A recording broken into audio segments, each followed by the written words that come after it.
Hey guys, if you've ever thought of enhancing your home and garden and landscape with outdoor lighting, then watch this free consultation video. This is the same free consultation video that we offer to all our clients who are looking for help with their DIY landscape lighting projects.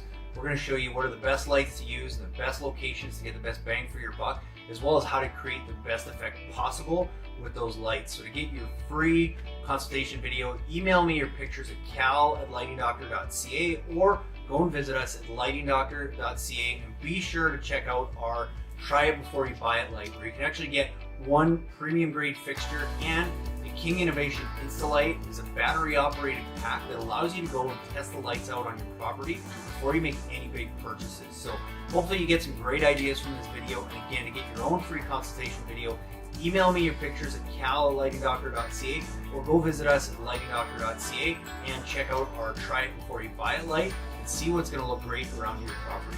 Enjoy the video, and I'll see you again after. Hey, Jamie, thanks again for reaching out and for the pictures. Yeah, I would keep it pretty simple. I love the big rocks you have here. So what I would probably do in your backyard that would look great is just using some path and garden lights and using the elevation you have here, and placing them up top and have that light kind of shine down because of these trees and everything. And I bet you the backyard is fairly dark when you don't have like house lights or anything on. So, you know, I'd maybe look at 1, 2, 3, 4, maybe 5 of those path lights that kind of highlight this nice rock wall area. And then that stone walkway you talked about as well. You know, that might be an area where you want to spread them out. You know, you can spread them out roughly 12 to 15 feet and still get some pretty good light, especially if it's a nice dark area. So on the rest of your stone walkway, I would probably do that. So maybe 8 path lights. And then depending what you want to do over here, this is an area where I might throw 1 or 2 uplights on it, just to get some nice light and really feature that tree would look good. So I would keep it super simple. And if you want to do that, if you go to our website and go to the kits, this is the kit that I'd probably recommend is going to be the best bang for your buck. But the just the Path and Garden lighting kit, it's got 8 path lights in it that would work. So I would probably add that to your cart. So you can just add that to your cart, and then what you can do is you can also go and then look at if you go to just back to the shop,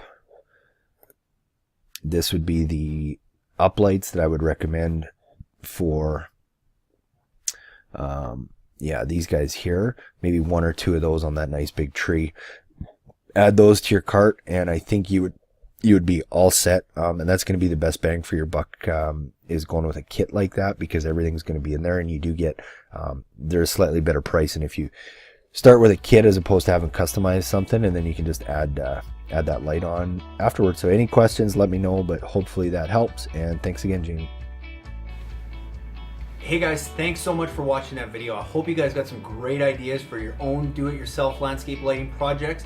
If you want your own free consultation video, like I said before, email me your pictures at cal@lightingdoctor.ca or go and visit us at lightingdoctor.ca, and be sure to check out our try it before you buy it light, again, where you get 1 premium grade fixture and a King Innovation Insta-Light battery operated demo kit that you can go and test those lights out on your property before you make any big purchases.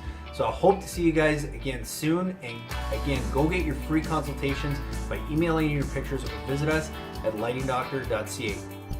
Hey guys, it's Cal from the Lighting Doctor here, going to shoot this really quick video how to easily install low voltage landscape lighting. So the first step is to start with our lights. I strongly recommend going with LED, and what we do to help keep the cost down is we buy good quality halogen fixtures and simply replace them with drop-in LED bulbs.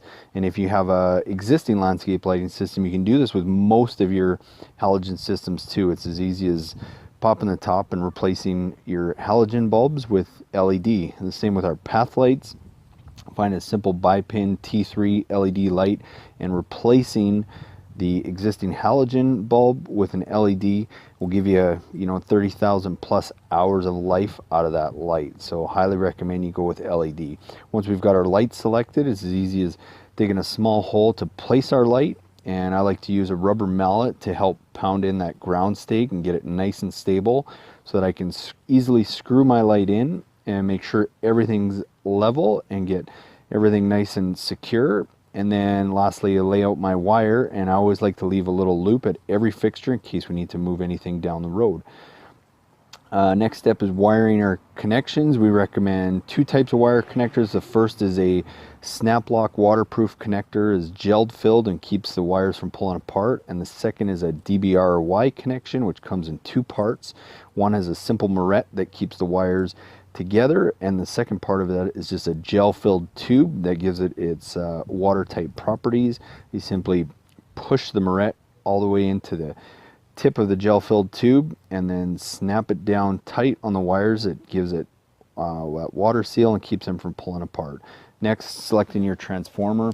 Usually recommend finding something with a photocell that has a small timer on it and easily plug into any GFCI receptacle. In this case, we have an on-off function as well as auto that's going to run with nighttime and daylight. Most transformers will have 2 taps on them, one for a common wire and one 12-volt tap. So securely fasten your wires into that and then mount your transformer. I generally recommend trying to mount it on a 4x4 stake or 4x6 stake, something that's easy to mount and easy to move.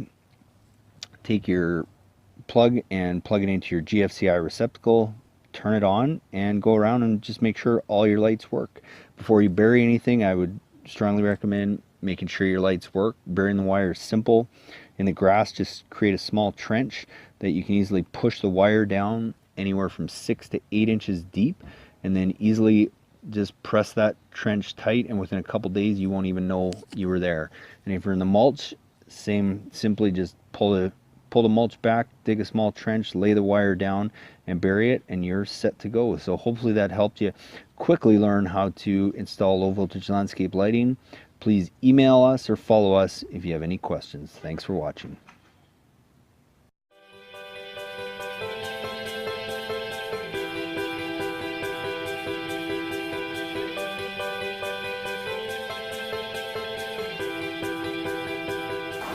Just want to explain a little bit about the transformer. So basically the brains of your system. After you've placed your lights and you know what kind of lights you're going to use, the next step is determining what size transformer you're going to use.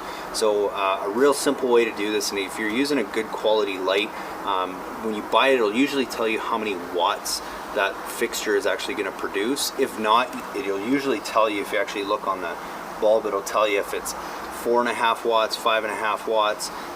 Typically for LED, that's about as big as you're going to get, but on the box it should say how many watts if you're buying a good quality fixture. So, you know, on this project we've got 10 lights. Each of these lights uses approximately 4.5 watts. So 10 times 4.5 is 45 watts. So we want to size our transformer just slightly bigger than that.